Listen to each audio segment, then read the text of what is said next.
Hello guys, welcome to my YouTube channel Tech Wisdom, and welcome to another simple tutorial video for Windows PC. And today I'm going to show you how you can install Blender software on your Windows PC. And so let's start the video. First of all, go to your browser. Any browser will do, but I'm using my Chrome.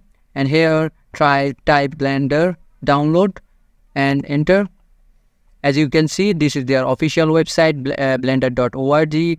And just click this download here option, and now it will bring you to this website, their official website. You can see the option download Blender 3.6.2 for Windows, or also you can choose other operating system like Windows, Mac and Linux. But as I am using Windows, I need to just click this one. And after clicking this, the download will automatically start on your PC. Just wait a little bit.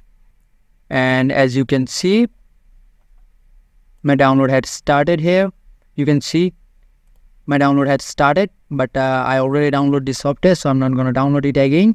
So I will exit from this and go to my downloaded Blender file, and this is my downloaded Blender file here.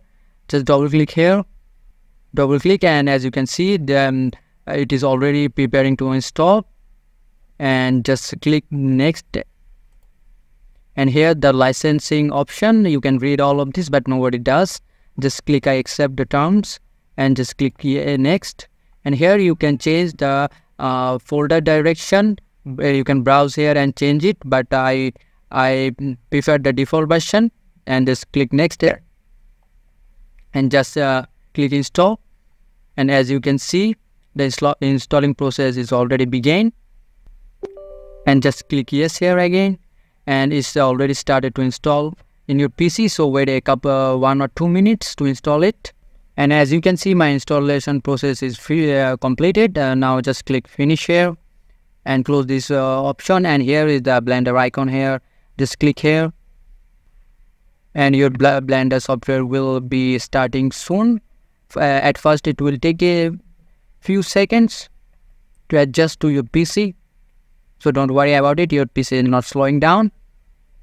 For the first time it will take a little bit of time. And this is the interface of the software. Just click here, and as you can see, you can now render any 3D object you like and start compositing it. So this is the video. I hope this video helps you, and if this video helps you, consider subscribing to my channel, and I will see you guys on the next video.